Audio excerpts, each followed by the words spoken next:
안녕하십니까. 하루의 경제 주식 마무리 경주마 이재용입니다. 오늘 하루 어떠셨습니까?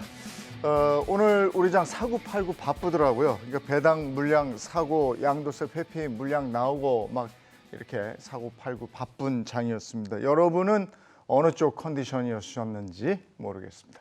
2022년 이제 이 거래일만 남겨놓은 지금 경주마 본격적으로 달려보겠습니다. 오늘도 세 분의 전문가와 함께합니다. 어서 오세요. 네, 안녕하십니까. 네. 오늘 데일리 이슈 두 가지로 추려봤습니다. 한겨울에 봄을 얘기하기는 뭐합니다만은 중국에서 일찌감치 훈풍이 좀 불어올 것 같은 그런 느낌이 있습니다. 다들 아시겠지만 제로 코로나가 풀리면서 지금 환자 수는 급강하고 있습니다. 그런데 우리도 겪었잖아요. 이렇게 한번 풀면 환자 수가 증가하죠. 그러다가 요 고비를 넘기면 이제 어느 정도 정상을 찾는데 중국도 그 과정이라고 봐야 되겠죠. 뭐 아직 우리가 예단할 수는 없지만은요. 부디 그런 과정이 네. 되기를 하는 바람뿐인데요. 내년에 경기에 대해서 뭐 열의 9명, 뭐 기관으로 따지면 100기관 중에 거의 아마 99기관 정도 될 겁니다. 이제 경기 침체다, 뭐 경기가 나빠진다 하고 내년 3분기경에 뭐 8월, 9월에 경기가 바닥을 찍을 것이다. 이렇게 된다면은 주식 투자할 이유는 없죠. 그런데 그동안 저희 경주마에서도 얘기했지만은 만에 하나 이 경기 침체의 강도를 좀 줄이고 오히려 좀 이걸 바꿀 만한 변수가 있다면 뭐였느냐. 이제 중국의 경기 부양이었었고요. 그 얘기를 나눴을 때 우리는 코로나 봉쇄였었기 때문에 첫 걸음은 이 코로나 봉쇄를 좀 풀어줬으면 하는 바람이 있었습니다. 네.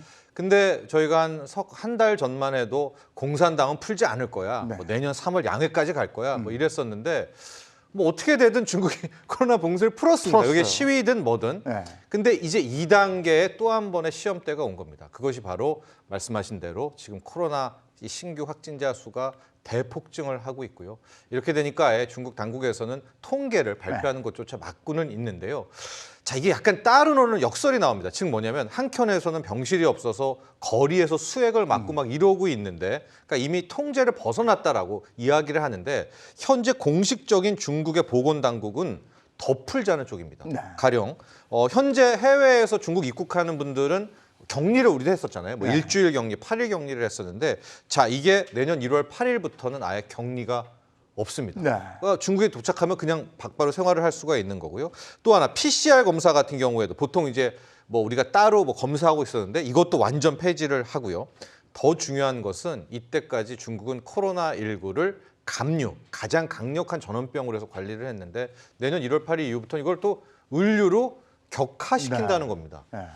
그러니까 지금 중국 당국은 말씀하신 대로 그런 그 흐름, 네. 폭증했다가 폭락하는 미국이 그랬고 우리 오미크론이 그랬듯이 이제 그걸 바라보고 있는데 부디 제발 그렇게 좀 흘러갔으면 하는 바람이 있는 겁니다.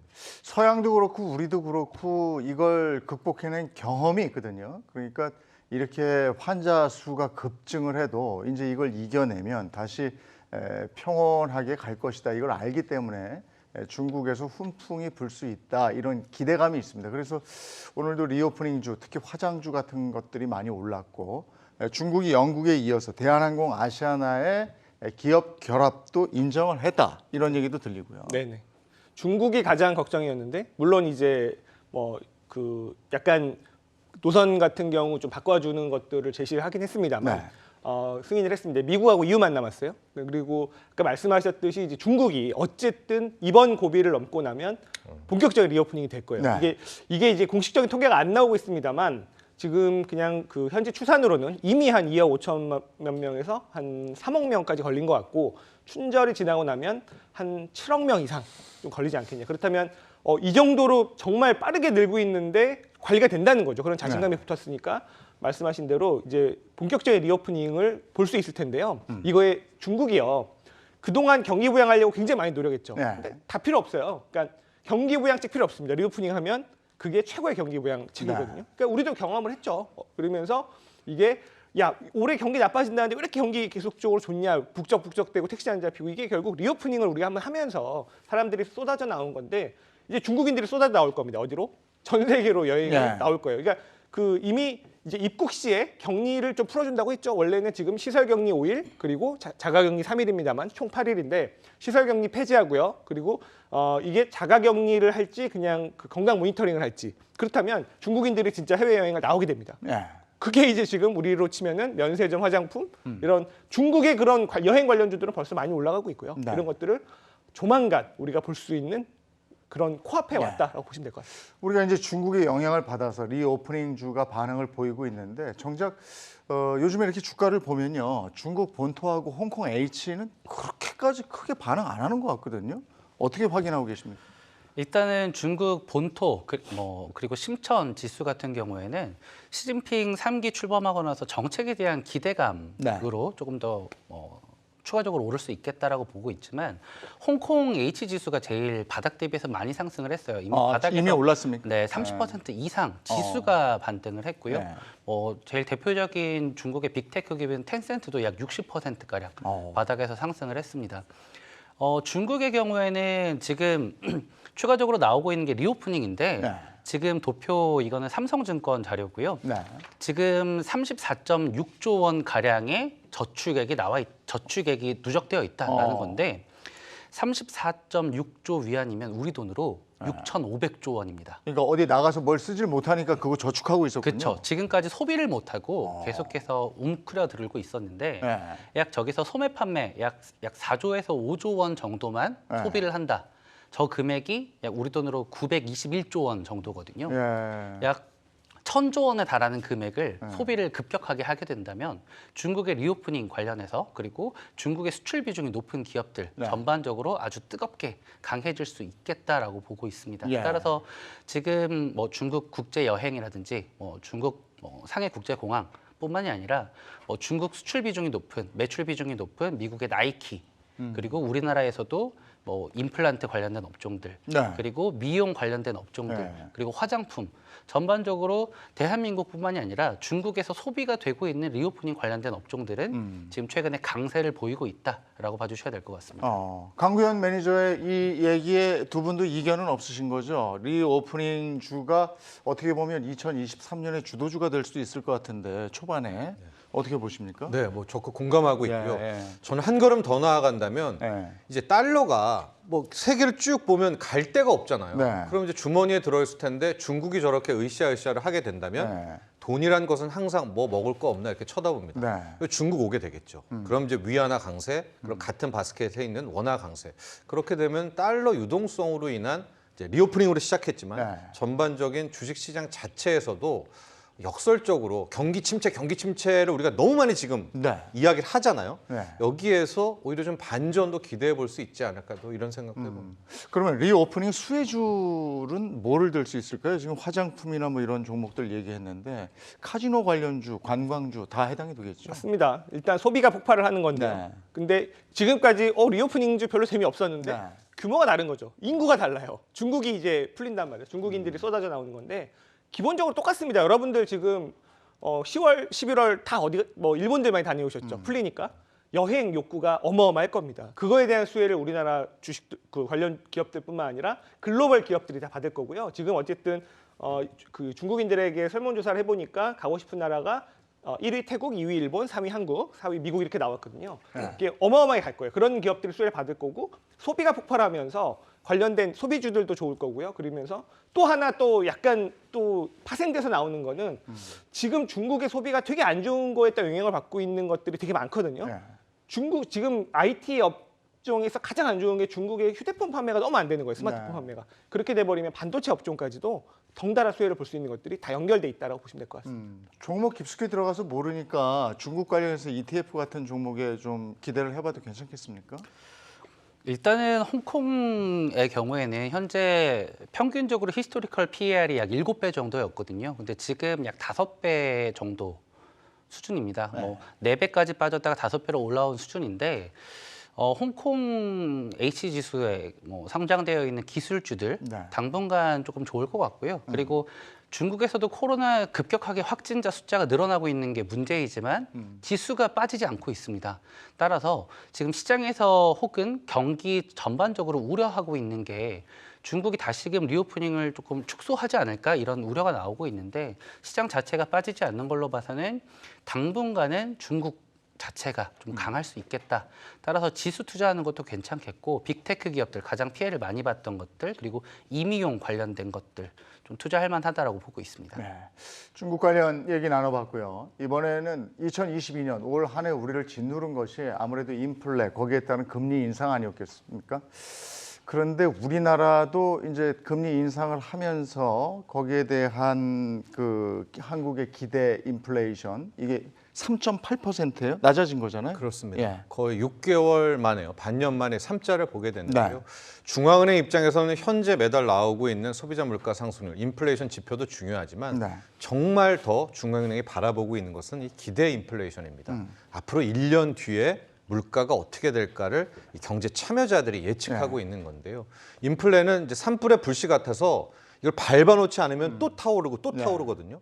그러니까 기대 인플레이션이 짱짱하다는 것은 불씨가 많이 있다라는 뜻입니다. 그래서 늘 여기에 신경 쓸 수밖에 없는데 그래도 다행인 건 올해 가기 전에 이제 한국은행이 1년 뒤에 있는 물가의 예측, 이 기대 인플레를 발표했는데 3.8%입니다. 네. 이게 한때는 4.7%까지 가서 네, 그렇죠. 이러면 물가가 어떻게 떨어지겠습니까? 이거는 어떤 의미냐면 현재 우리나라 물가가 뭐 5%, 4% 나왔는데 이거 대비 또 참여자들은 5% 더 올라간다고 본다는 거 아닙니까?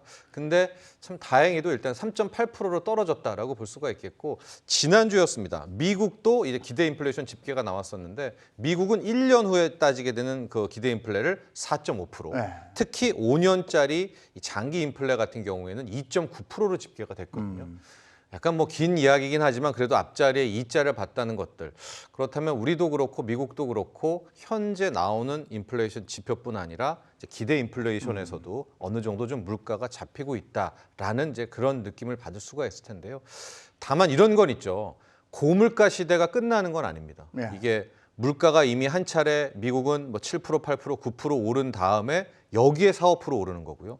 우리도 이미 4%, 5%, 6%까지 오른 다음에 지금 또 4% 오르는 거니까 물가는 계속 오르나 그러나 상승률 자체가 꺾이는 착시 효과를 받을 수가 있고 이렇게 될 경우에는 뭐 한국은행이든 연준이든 이걸 보고 센 긴축을 또 나갈 수는 없을 거 아니겠습니까? 그럼 느슨한 긴축 쪽으로 갈 수 있는 그런 명분은 마련했다 이렇게 보여집니다.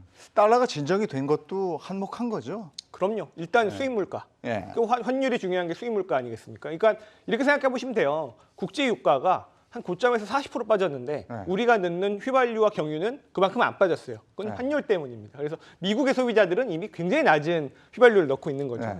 환율이 떨어지는 거는 어쨌든 우리 국내 물가에는 더 도움을 되는 거라서요. 네. 원화가 좀 강세로 가고 환율이 떨어지는 게 더 물가를 잡아줄 수 있다 이렇게 보시면 될 것 같습니다.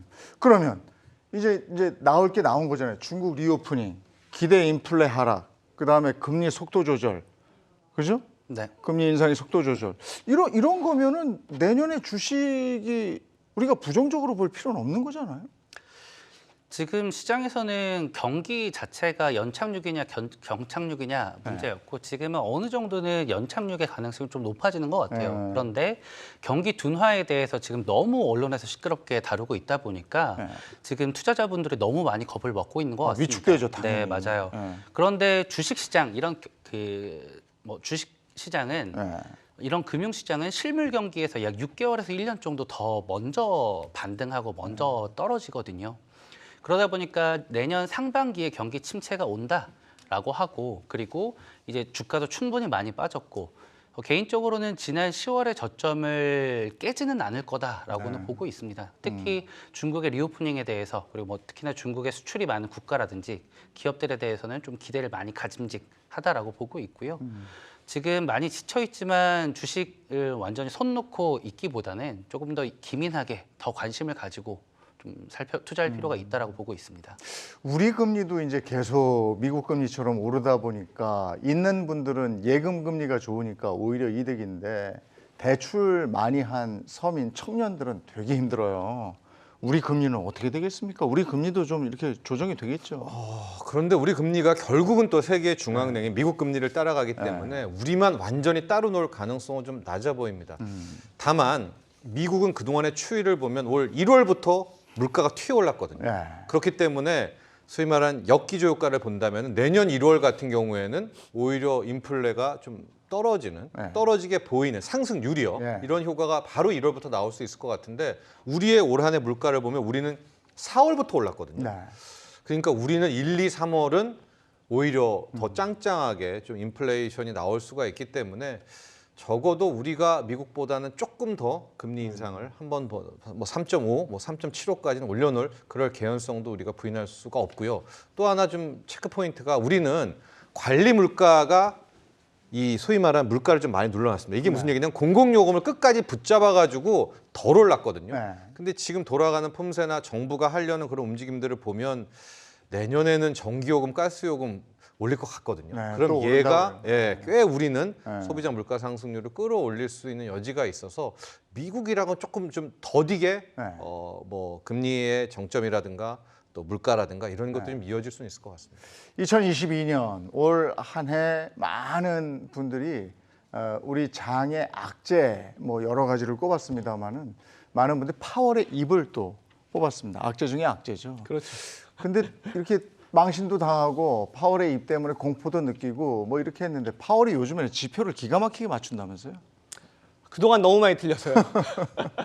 그동안 얼마나 많이 틀렸냐면 이게 그 점도표를 작년 말에 그 찍었을 때 올해 연말 그러면 0.9로 찍었는데 4.5로 끝났죠. 뭐 최근에 잘 맞추는 거를 보면 일단 뭐 인플레이션에 대해서 정확하게 지금은 얘기를 하고 있죠. 네. 세 가지로 인플레이션을 나눠놨습니다. 상품 물가는 이미 꺾였다. 그리고 우리가 지금 주거비 걱정을 많이 하잖아요. 네. 왜냐면 그 CPI 구성 항목에서 제일 큰 33% 정도를 차지하고 있고 코어에서는 40% 정도를 차지하고 있는데 이게 내년에 분명히 꺾인다. 근데 이게 이제 주택 그 지표들은 이미 꺾이고 있거든요. 임대료는 안 꺾였지만 가격도 꺾여 내려가기 시작하는데 금리를 이렇게 올려놓으면 당연히 주택 가격은 꺾입니다. 본인이 네. 만들어 놓은 걸로 인해서 주택 가격이 하락하는 거를 이제 얘기하고 있는 거니까 당연히 맞출 걸 맞추고 있는 거고요. 그러면서 하지만 우려하고 있는 부분이 서비스 물가다. 그 기저에는 임금이고요. 그러니까 여러분들이 서비스 물가라는 거는 다 인건비죠. 그래서 이런 것들이 아직까지 잡히지 않고 있다. 그게 뭐 그것도 정확히 얘기하고 있는 거죠. 아직까지 실업률이 3.7%의 고용이 좋은 상황이니까요. 그래서 이 부분이 내년도를 역시 괴롭힐 것이다 얘기하고 있는데요. 글쎄요. 이러면서 결국에는 또 경기 침체는 아니라고 해요. 이 부분은 맞출 수 있을지. 네. 이것도 혹시 일시적이라고 판단을 하는 건지는 내년에 가봐야 알 것 같습니다. 이번 주에도 미국 경제 지표 나올 것들이 있는데 이번 주에 나올 미국 경제 지표들은 어떤 게 있습니까? 대표적인 게 뭐 여기 지금 보시듯이 되게 많은데요. 여기서 우리가 가장 눈여겨볼 거는 신규 실업수당 청구 건수일 것 같아요. 네. 이 모든 것들을 우리가 다 볼 수는 없지만 지금 파월 의장이 그리고 연준이 가장 중요하게 보고 있는 게 네. 서비스에서 기인하는 인플레이션이고요. 그리고 이 서비스에 대해서 물가가 너무나도 높다. 기이할 정도로 높다라고 지난 11월 말 베이지북 그리고 12월 중순에 FOMC에서 언급을 했습니다. 이 서비스 부분의 물가가 꺾이지 않고 너무나도 높은데 원인은 바로 고용이 너무 탄탄하기 때문이다라고 보고 있는데 저기서 말하는 신규 실업수당 청구 건수 이전치가 21만 건 나오고 전망치 22만 건 나왔는데 저기서 전망치 대비해서 조금 많이 신규 실업수당 청구 건수가 좀 많이 높게 나온다면 일단은 연준이 바라는 대로 실업률이 조금 더 높아진다는 거에 대해서 확신을 가질 필요가 있다라고 볼 수 있습니다. 지금 파월 의장이 쪽집게다라고 말씀을 하셨는데 그거 같아요. 일단은 이 경주마에서도 10월과 11월 CPI 생각보다 낮게 나올 것 같다. 그렇게 되면 시장은 뜨거워질 것 같다라고 우리가 한 달 전에 계속해서 말씀을 드렸는데 그럼에도 불구하고 점도표가 나오고 나서 시장이 조금 출렁였습니다. 네. 그 이유가 뭐냐면 연준이 내년 시장에 대해서 전망을 할 때 GDP 성장률, 경제 성장률은 1.2%에서 0.5%로 낮췄고 실업률은 4.4%에서 4.6%로 소폭 높였어요. 그런데 가장 핵심인 거는 내년의 물가가 핵심 물가가 3.1%에서 3.5%로 높아진다였거든요. 분명히 CPI는 2개월 연속 꺾이는 모습이었는데 핵심 물가가 더 높아져? 왜야? 물가라고 하고 봤더니 서비스 부분 물가가 잡힐 생각을 안 한다. 왜냐하면 고용이 너무 탄탄하고 인건비가 많이 올랐기 때문이다였거든요. 그렇기 때문에 우리는 이 앞으로는 그 어느 때보다도 가장 중요하게 볼 만한 게 바로 신규 실업수당 청구권 그리고 실업률, 고용지표 요거에 대해서 우리가 조금 더 눈여겨볼 필요가 있어졌다라고 말씀드리고 싶습니다. 근데 이제 우리나라도 보면은 지금 이제 그 집값이 급격하게 떨어질까봐 여러 가지로 쪼여놨던 걸 풀어주는 단계이지 않습니까? 근데 미국도 부동산 값이 많이 떨어지고 있는 것 같아요. 네. 근데 이게 부동산 값이 갑자기 이렇게 많이 떨어지면 미국 경제에도 굉장히 큰 악영향이 미치지 않습니까? 근데 미국은 좀 다른 것 같습니다. 즉 우리 사회에서는 집값이 올라가는 게 좀 죄악시되고 정치를 잘못하고 정책을 잘못 쓴다고 생각하지만 미국 같은 경우에는 뭐 집값 상승에 있어서 어떤 가치를 부여하는 것 같지는 않고요. 두 번째로 이미 2008년 말 세계 금융위기 때 미국은 부동산 버블이라는 거에 한번 크게 타격을 받았었죠. 그래서 그 뒤로부터는 소위 말하는 이 돈 빌려주는 거에서도 굉장히 타이트하게 진행을 해왔고 또 미국은 모기지 금리 자체가 고정금리입니다. 그렇기 때문에 이미 자신들에 맞춰서 빌려왔고 그 금리대로 쭉 가는 이제 그런 상황이기 때문에 그게 고정금리군요. 네, 그렇습니다. 예. 하고 막 그때 2007년, 8년 이럴 때는 한 집에서 뭐 강아지 이름으로도 네. 뭐 대출 받아서 집 사고 뭐 그런 아픈 기억이 있었기 때문에 그때 이후로 정말 미국의 부동산 쪽은 확실히 좀 다져놨다 이렇게 볼 수가 있을 것 같습니다.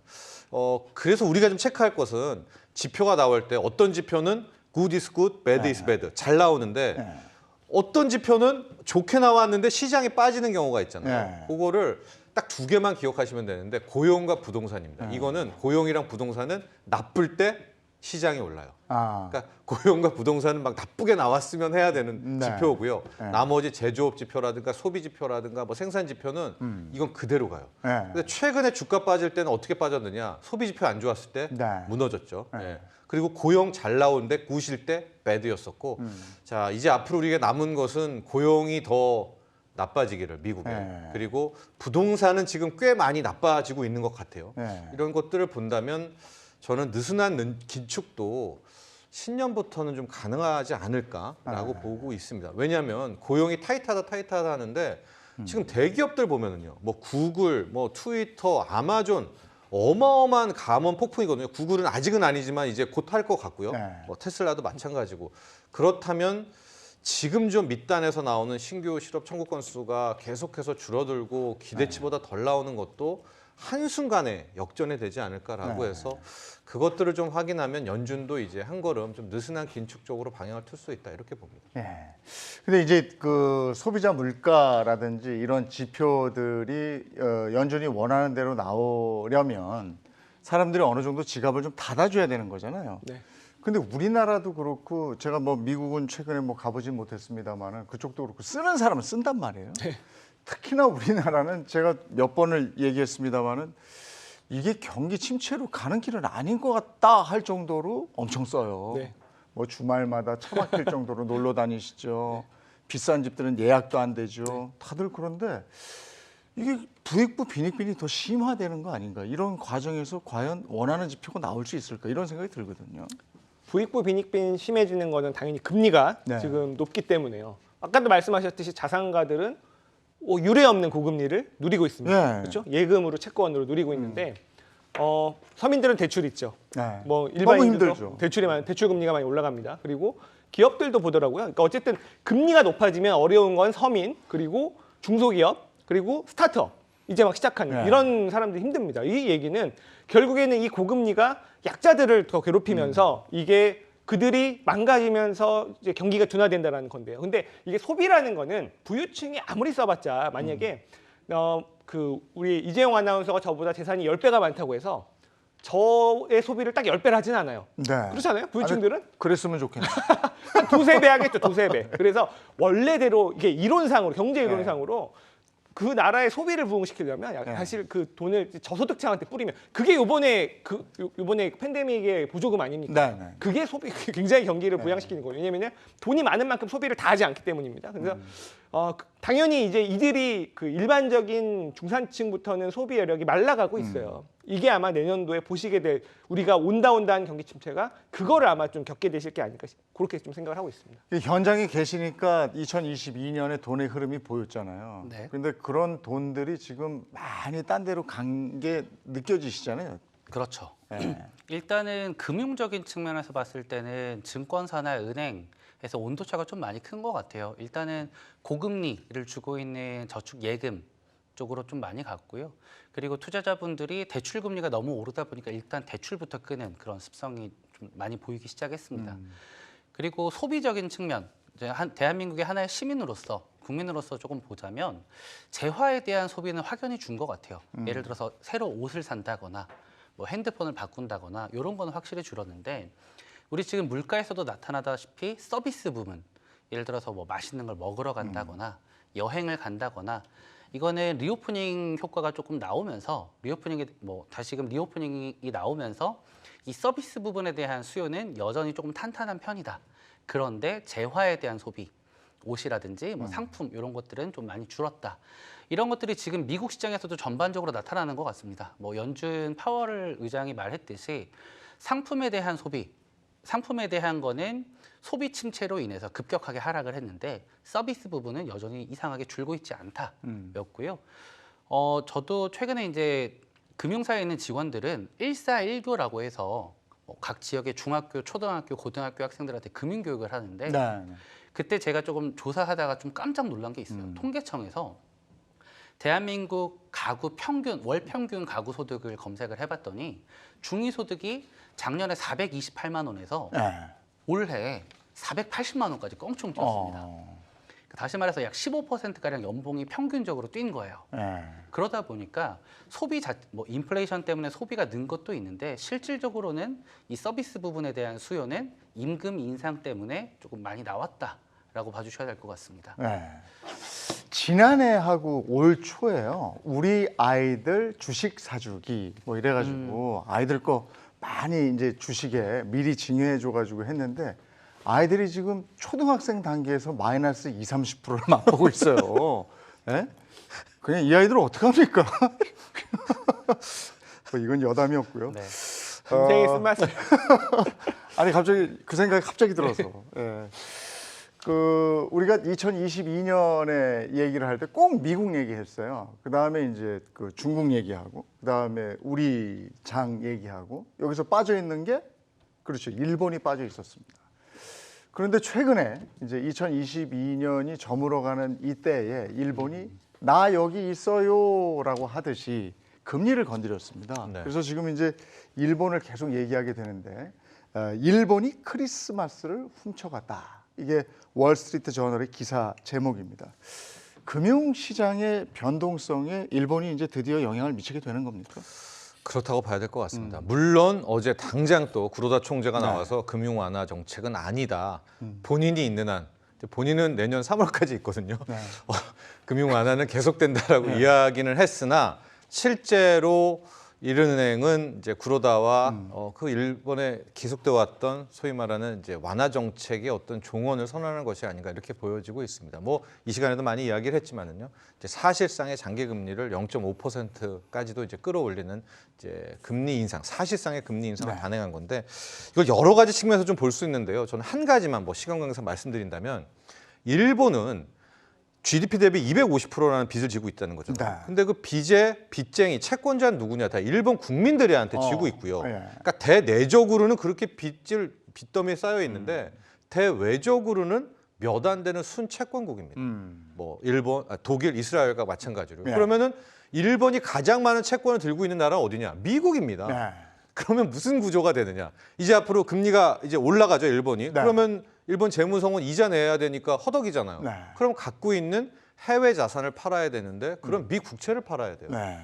그럼 미 국채 금리가 또 튀어오릅니다. 그렇죠. 근데 이 미국도 무려 빚이 31조 달러가 예. 넘어요. 예. 여기서 금리 올라가면 미국도 허덕됩니다. 예. 뭐 미국의 뭐 자넷 옐런 재무장관이 국고채 바이백 뭐 이런 얘기 괜히 한 게 아니라 올라가면 또 재무부도 이자 내느라고 또 예. 미국도 이게 되니까 지금 이게 굉장히 연쇄부도 같은 연쇄 네. 도미노가 나오고 있는 그런 상황입니다. 그래서 뭐 이걸 나쁘게 보는 쪽은 이제 앞으로 일본도 인플레 때문에 결국 금리 올려야 되고 그럼 미 국채 던지고 미 국채 올라가고 그러면은 다시 또 달러 강해지고 뭐 이런 시나리오 생각하겠지만 저는 오히려 그 반대도 생각할 수 있을 것 같아요. 이게 일본이 국채를 팔면 정말 미국 국채를 팔면 네.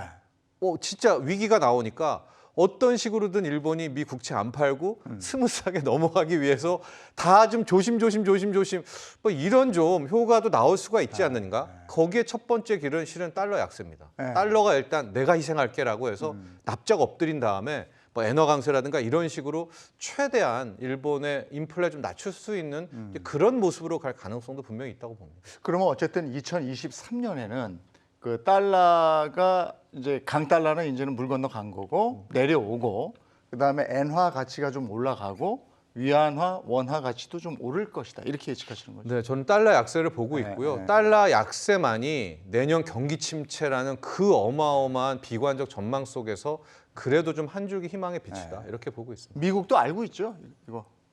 미 경제 국채 정보? 던진다는 거요? 다 알고 당연히 있죠? 알고 있겠죠. 네. 자기 들고 있는 1, 2위가 일본, 중국인데 일본도 만약에 금리 올리기 시작하면 버틸 여력이 있는 나라가 아닙니다. GDP 대비 250%란 부채인데요. 결국 미국채 팔아야죠. 일본. 네.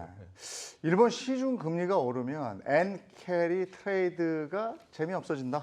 네. 엔캐리 트레이드가 뭔지 이거부터 좀 알려주세요. 엔캐리 트레이드는 엔화를 빌려서 네. 그거를 다른 나라로 가서 다른 나라 통화로 바꿔서 달러든 원화든 네. 그 나라의 자산을 투자하는 걸 엔캐리 트레이드라고 하시면 돼요. 그래서 먼저 일본인들이 와타나베 부인이라고 하죠. 그 대출을 일으켜서 네. 달러를 환전해서 미국 국채를 사는 그것도 엔캐리 트레이드고요. 또 이게 우리나라 투자자들도 네. 가서 엔화를 빌려서 또 이거를 다시 우리나라 통하던 달러로 환전해서 투자하는 거 다 엔캐리 트레이드입니다. 그래서 일본에 어마어마한 그 자금들이 엔캐리 트레이드로 해외로 나가 있어요. 네. 근데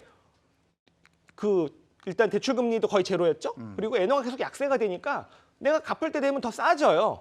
그래서 엔캐리 트레이드를 안 할 수가 없었는데, 미국에 많이 투자했는데. 그렇죠. 뭐 제일 많이 미국으로 가는 겁니다. 근데 이제 대출 이자가 올라가요. 그죠? 네. 시중 금리가 올라가니까. 근데 엔화가 강세로 된대요. 그러면은 내가 다시 갚아서 돌아올 엔화가 비싸지는 겁니다. 네. 그러면 빠르게 엔캐리 트레이드 청산이 나타날 수 있는 거고, 그래서 아까 우리 평론가님 말씀하신 대로 일단 빨리 던져 미국 국채든 한국 주식이든 팔고 다시 엔화로 바꿔서 대출을 갚아야 된다라고 하는 게 역 엔캐리 트레이드거든요. 이런 것들 때문에 이 BOJ 발표가 있고 나서 전 세계 자산이 한번 채권은 금리는 오르고 주식시장은 빠진 이런 현상이 좀 나타났던 겁니다. 이게 이제 요걸 이제 기회로 보고 미국 일본이 조금 이제 그 금리 뭐 인상할 것 같다 이렇게 출렁거리고 이러니까 요쪽으로 가서 니케이 지수를 역으로 추정하는 인버스를 잡는 분들도 있고 역으로 가는 거 좋아하는 분들이 2022년에 특히 추세인 것 같더라고요. 요것도 또 놓치지 않더만요. 일단은 국내 투자자분들 이렇게 서학 게임이라고 하죠. 네. 이제 일본에 있어서도 좀 투자를 관심을 많이 갖게 된 계기가 워낙 엔화가 싸졌다 보니까 예. 과거 12개년 평균에서 가장 저점 수준까지 엔화가 빠지다 보니까 일본 투자에 관심을 갖는 분들이 꽤 많았습니다. 네. 그런데 지금 최근에 구로다 총리 내년 3월까지 임기지만 뭐 장기채 상한을 0.25에서 0.5%까지 끌어올리면서 엔화가 시장을 한번 출렁이게 만들었고요. 그러다 보니 그 일본도 향후 경기가 굉장히 출렁일 수 있겠다. 일본이 다 이걸 끌어안고 뭐 논개처럼 끌어안고 뭐 망하는 거 아니냐 이런 로직이 좀 생긴 것 같습니다. 그러면서 안 그래도 엔화 싸다 보니 그리고 엔화가 출렁임이 좀 크다 보니 투자자분들이 좀 투기적으로 네. 일본 주식시장에 조금 도전을 하고 있다 정도로 해석해 주셔야 될 것 같고요. 일본 증시 자체가 무너진다라기보다는 무너진다라는 해석은 조금 너무 과했다라고 좀 보고 있습니다. 예. 자, 일본 얘기까지 나눠봤고요. 이번에는 역시 미국 얘기를 안 할 수가 없죠. 우리 서학개미들도 있고 워낙에 많이들 투자해놓고 계시기 때문에. 근데 12월 추세만 놓고 봤을 때는 미국 장보다 우리 장이 수익률이 나았다 그래요. 좋았다 그래요. 근데 개인 투자자들 미국 주식 무섭게 사고 있는데 성적표는 처참하다. 이게 데이터로 나와 있네요. 네, 그렇습니다. 뭐 표를 보면은 우리 서학개미들이 많이 사랑했던 종목들이 좀 있습니다. 네. 대표적으로 테슬라, 아마존, 애플 등등이 있는데 뭐 피할 길이 없었고요. S&P 500 ETF를 적립해 가자. 이것도 지금 굉장히 유행이었었거든요. 네. 뭐 퇴직연금이라든지 여러 계좌를 통해서. 그러나 뭐 다 이번에 올 한 해 하락장에선 피해갈 수가 없었습니다. 저 S&P 500 ETF 같은 경우에도 저거 19일 기준이어서 아마 그나마 덜 저렇게 나온 걸 겁니다. 네. 예, 마이너스 20%였었고요. 저기서 눈에 띄는 것은 이제 SQQQ라고요. 네. 이제 그 떨어지는 거에 3배짜리 인버스를 거는 숏 거죠. 잡는 거죠. 예, 떨어지는 우리가는 거. 2배로 제한이 걸려 있지만 네. 미국은 3배까지 허용을 하고 있는데 저게 76% 저건 뭐야 하실 야, 텐데 이건 뭐 저게 이제 3배 인버스 네. SQQQ라고 생각하시면 이 되죠. 맛에 이런 거 하는군요. 네. 글쎄요. 또 엔비디아, 뭐 아마존, 뭐 힘든 한 해였었습니다. 네. 예, 누구도 피해갈 수 없었던. 하여간 10종목 중에 9개는 마이너스예요. 근데도 우리 저 서학개미들 과감하게 들어갔거든요. 그리고 저 때가 달러가 쌀 때도 아니에요. 그러니까요. 근데 어떻게 저렇게 들어갈 수 있었죠? 일단 뭐 그 어쨌든 네. 주가가 빠지니까 이게 저가 매수라고 생각하실 수도 있고 또 갖고 계신 거를 이제 또 물타기 하는 걸 수도 있는데요. 물론 좋은 기업들, 그러니까 일부 그런 말씀하셨던 이제 뭐 레버리지나 인버스 이런 것들을 제외하고는 좋은 기업들 사신 것들은 뭐 결국 궁극적으로는 좋은 성과를 내실 거라고 생각은 들어요. 그 대신 네. 정말 장기적인 관점으로 내가 오랫동안 투자할 수 있는 자금으로 투자를 하시는 건지는 좀 점검이 필요해 보입니다. 네. 근데 이제 그 내년에 1월 2일 날 아이들 뭐 저 우리가 뭐 구정설을 세는 집들이 많습니다만 그리고 신년이면 아이들 보면 이렇게 세뱃돈도 주고 뭐 이러지 않습니까? 네. 그러면 또 그 돈을 들고 돈으로 가지고 있는 것보다는 아이들 주식 사줘야지 이러고 많이 떨어져 있으니까 이런 분들 많이 계실 거예요. 네. 근데 우리나라 주식은 좀 불안불안하니까 미국 주식 달러도 좀 내려왔으니까 사줘야지 하고 여기에 있는 주로 종목들인 것 같아요. 뭐 테슬라라든지 뭐 또 애플이라든지 엔비디아 많이 떨어져 있으니까 어떻습니까? 그런 거. 일단은 그 기존에 말씀하셨던 게 이제 서학개미들 10개 투자했는데 9개 종목이 네. 마이너스인 것들부터 좀 간단하게만 짚고 넘어가면 네. 서학개미들이 본격적으로 미국 시장에 투자를 하기 시작한 게 불과 한 2년 전 정도부터예요. 그런데 과거의 히스토리컬 차트를 좀 길게 놓고 보니까 대한민국 증시는 박스권을 오랫동안 유지를 했는데 미국 증시는 굉장히 특이하게 우상향한다. 네. 그렇기 때문에 미국은 굉장히 안전해라는 생각이 생겼고 그리고 계속해서 뭐 코로나 이후에 소프트웨어 업종들, 미국에 있는 빅테크 업종들이 지속 우상향하다 보니까 네. 투자자분들이 확증 편향이 생긴 것 같습니다. 네. 좋은 종목은 계속 오른다. 그리고 소프트웨어 기업들만 간다. 였는데 금리 인상하고 연준이 생각보다 더 긴축적이고 더 매파적이다 보니까 실적이 가장 키포인트가 됐고 예상보다 실적이 많이 나오지 않은 코로나 이후 양적 완화에 대해서 기대감을 많이 갖고 있었던 꿈을 먹고 사는 기업들이 좀 급하게 하락하는 경향이 있었거든요. 그러다 보니까 투자자분들이 올해 좀 해외 주식 투자하면서 많이 다치는 경험을 많이 하셨을 텐데 세뱃돈이든 아니면 적립식 투자이든 이 개념을 봤을 때 미국 주식에 대해서 관심을 갖고 있는 것은 맞다라고는 보고 있습니다. 다만 지금 투자자분들이 많은 관심을 갖고 있었던 아마존이라든지 테슬라라든지 혹은 뭐 알파벳 이런 여러 가지 기업들이 있는데 단순하게 PER이라는 밸류에이션만 놓고 보면은 코로나 이전 수준까지 떨어졌어요. 네. 그리고 투자할 때 가장 유의해야 될 거를 좀 말씀을 드리는 건 고점비 반토막 났으니까 싸네 네. 라고 들어가면 거기서 또 반토막 나는 케이스가 허다합니다. 중국이 그랬어요. 그렇죠. 네. 그리고 지금 뭐 엔비디아도 그렇고 미국에 상장되어 있는 중국 기업들도 그렇고 단순하게 고점비 많이 떨어졌다고 해서 사기보다는 네. 이 주가를 다시금 턴어라운드 할 수 있는 트리거가 있느냐라는 걸 좀 꼭 따져보시고 투자를 하셨으면 좋겠습니다. 단순하게 낮은 밸류에이션이 주가의 상승을 담보한다라고 생각하지 마시고 네. 이런 관점에서 봤을 때 아주 장기적인 관점에서는 미국의 빅테크 기업들도 괜찮다. 네. 다만 당분간은 미국 시장이 중국이나 한국 대비해서 조금 힘들 것 같다라고 말씀을 드리고 싶고요. 한국에서 그동안의 주구장창 삼성전자 뭐 전 국민 주식이잖아요. 네. 그런데 이 반도체 부분에 있어서도 세뱃돈이라면 네. 조금 투자할 만하다. 그리고 적립식이라면 지금 구간에서도 반도체는 투자할 만하다라고 보고 있습니다. 네. 나누어서. 네, 특히나 가장 최근에 제가 주의를 기울이고 있는 게 신규 발주 물량에서 재고를 빼는 걸 보면은 최근 들어서 반도체 부분에서 신규 발주가 급격하게 2달 연속 늘었거든요. 그리고 재고의 증가율이 좀 둔화가 됐습니다.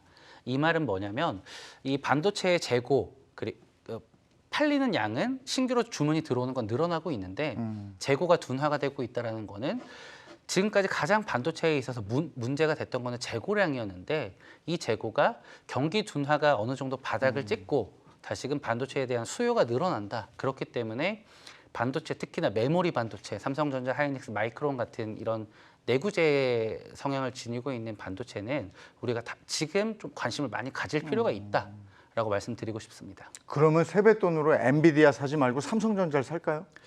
일단은 당장의 실적 턴어라운드 부분에 있어서는 내구재 성향이 강한 메모리 반도체가 조금 더 좋을 것 같고요. 그래요. 다만 엔비디아 투자하신 분들은 아시겠지만 너무 화끈합니다.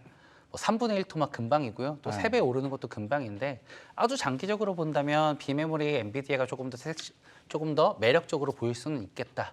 다만 지금 투자하기에는 어느 정도 위아래 변동성은 각오해야 된다라고 말씀드리고 싶습니다. 요게 재밌어요. 지금 영국의 금융 교육 플랫폼에서 조사를 한 건데 경기 침체에도 투자를 계속하겠습니까? 이런 질문에 응답자의 1%가 중단하겠다.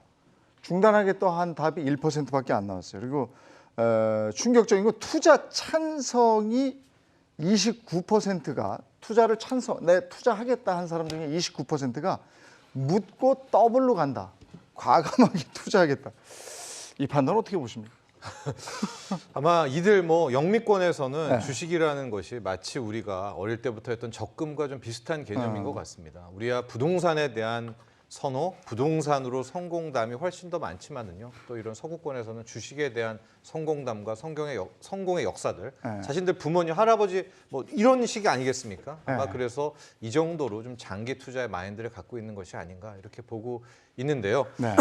핵심은 하나인 것 같아요. 내년에 경기 침체인데 경기 침체를 얼마나 빨리 벗어나느냐 하고 진짜 경기 침체가 찾아왔는데 우리는 100 정도 아플 거라고 생각하는데 이게 알고 봤더니 한 50 정도네라는 그것을 아는 그 순간에 반응하는 주식시장의 모습, 그것이 2023년을 관통하는 키워드가 아닌가 보고 있습니다. 그 지점장님은 올 한 해에 이제 승진도 하시고 지점장이 되시고 그런데 지점장으로서 막중한 책임을 지고 있는데 장이 워낙에 안 좋아서 오히려 이제 오시는 고객분들한테 격려도 많이 들으시고 지지해 주는 분들도 있고 와서 또 막 힘들다고 푸념하는 분들도 계셨고 이럴 거예요. 올 한 해에 그 지켜본 우리 장 또는 미국 장 포함해서 이랬다. 그리고 2023년에 이렇게 준비하시면 좋을 것 같다. 한 말씀 해주신다면.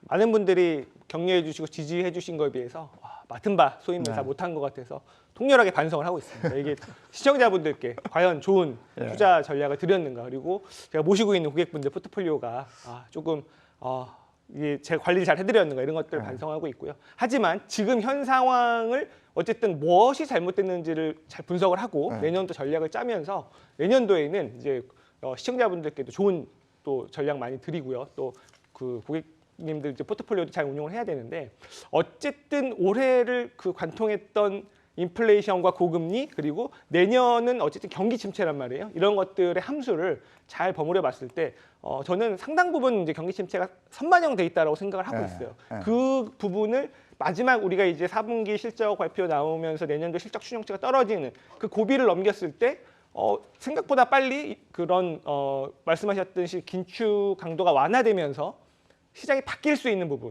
또 달러가 약해지면서 바뀔 수 있는 부분에서 충분히 기회가 있다고 보거든요. 그렇다면 여기서 그 기회를 잡아야만 올해 한 해 아쉬웠던 부분들을 만회할 수 있기 때문에 그 기회를 잡기 위한 준비가 지금부터 너무 중요한 그런 시기다라고 저는 보고 있습니다.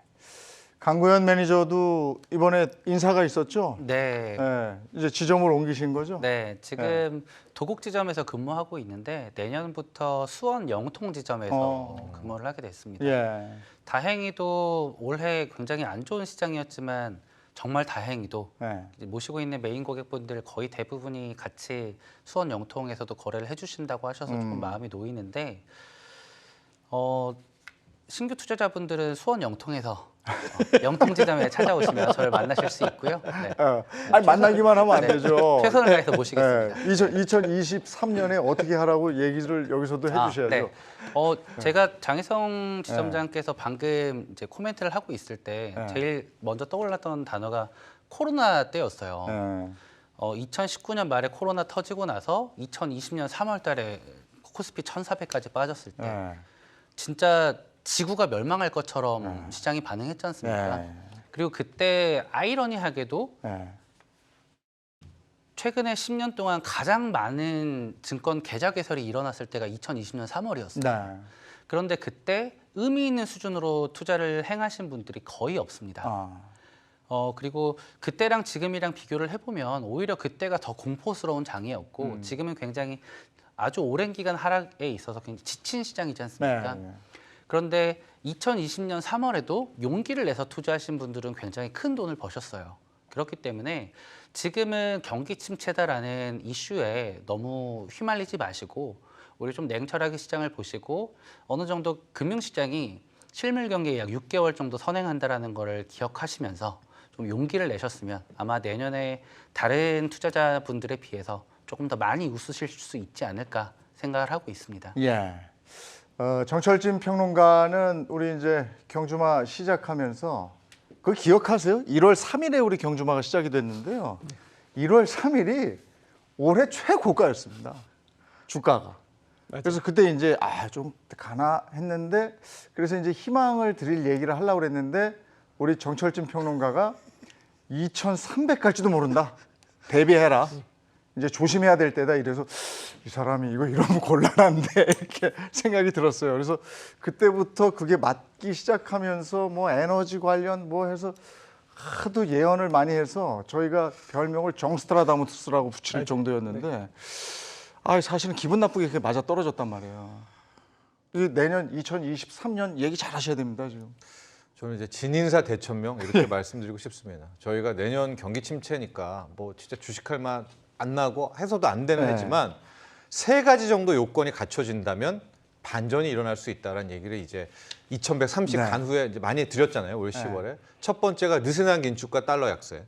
두 번째가 중국의 경기 부양. 네. 세 번째가 이제 온 인류의 바람인 우크라이나의 네. 휴전 혹은 종전인데요. 첫 번째 요건 느슨한 긴축은 확인이 안 됐지만 그 1,450원 어묵한 원달러 환율이 지금 1,270원대까지는 왔습니다. 네. 두 번째 중국의 경기 부양. 코로나 봉쇄는 풀렸잖아요. 지금 아직도 사투를 벌이고 여기서 더 망가질 수 있다고 하지만 일단은 또 하나 이제 열어놨습니다. 네. 여기서부터는 이제 중국 방역 당국의 책임이기 때문에 이것도 역시 주사위는 던져졌고요. 뭐 우크라이나가 아직은 더 악화되고는 있지만 어쨌거나 올 연말 가기 전에 진인사 우리가 할 수 있는 내년을 바라볼 수 있는 뭐 해놓고 일단 2023년은 바라본다는 측면에서 저는 개인적으로 이제는 하방뷰는 없고요. 저는 오히려 강력한 상방뷰를 갖고 있다는 점도 미리 말씀드립니다. 그렇습니까? 네. 그럼 제발 바람은 올해가 끝나면서 그게 이제 저점이고 이제 경주마가 올해는 그때가 이제 내년에 또 요때가 올 거 아닙니까? 야, 우리가 그때 최저점에서 시작했어요. 뭐 이러면서. 예? 그때 우리 정스트라다무스가 이렇게 오른다고 했는데 제대로 올랐어요. 이런 얘기 했으면 좋겠어요. 제발 그랬으면. 자, 그러면 이제 이제 뭐 먼 얘기, 그러니까 2023년 얘기 했는데 당장 이제 어제 오늘 우리 주가가 올랐어요. 네. 그리고 내일은 이제 배당락 때문에 좀 어떻게 보시는지 그거 하고 그다음에 1월까지 주식을 사서 4월에 팔아라 이런 얘기가 맞는 얘기인지 현실적인 얘기 좀 하고 오늘 마무리할까요? 예. 그러니까 일단 내일은 이제 여러분들 배당락이 있기 때문에 네. 우리나라 기업들은 특이하게 이제 다 그 연말에 이제 주주들을 대상으로 네. 대부분의 기업들이 배당을 주죠. 그래서 내일은 일단 시초가가 빠져서 시작을 하는데요. 그게 빠진 게 아니고 내일 사시는 분들은 배당을 못 받는단 말이에요. 네. 그러면은 공평하지 않죠. 만약에 한 5% 배당을 주는 기업이 있으면 그게 이론상으로 한 5% 빠져서 시초가를 시작을 해야 그게 공평한 겁니다. 이게 내일 사는 분들을 위해서 그게 배당락인데 그러면은 사실 뭐 우리나라 지금 뭐 그 이제 코스피 배당률이 한 1% 중후반대까지 되니까 그러면은 뭐 한 30-40포인트 빠져서 시작하는 게 맞는데 보통은 그보다 덜 빠져서 시작을 하고요. 네. 종가는 또 거의 뭐 보합가에 맞춰놓는 경우도 있긴 있습니다. 네. 그래서 내일 너무 놀라지 마시고 놀라지 그리고 또 재밌는 게 이제 배당에 대한 각기 다른 그런 스탠스가 있죠. 개인들은 배당을 피하시는 분들이 있고 네. 대주주도 있지만 배당을 받으면 또 다 세금이잖아요. 근데 기관들은 어차피 법인세를 내니까 오히려 오늘도 보면 많이 샀고 이런 것들이 과연 또 내일 또 시장에서 어떻게 희비가 엇갈릴지 좀 봐야 될 것 같습니다. 예. 우리가 올해는 산타랠리가 올까 이런 얘기 했는데 그 한번 찾아보니까 올해가 주식 시장에 산타랠리라고 하는 개념이 도입된 지 50년이 되는 해라고 합니다. 예일 허쉬라는 시장 분석가가 이걸 명명했다고 하는데요. 정확한 개념이 연말 5거래일부터 그 다음에 새해 첫 2거래일까지 진행되는 단기 랠리를 산타랠리라고 합니다. 올해는 산타랠리가 아닌 것 같죠. 어쨌든 이대로 비껴가게 되는 건지 이제 2거래일 남았습니다. 그래도 기대는 놓지 말기로 하시죠. 자, 내일 장 끝나고 다시 와서 여러분과 함께 달리겠습니다. 함께 해주셔서 고맙습니다.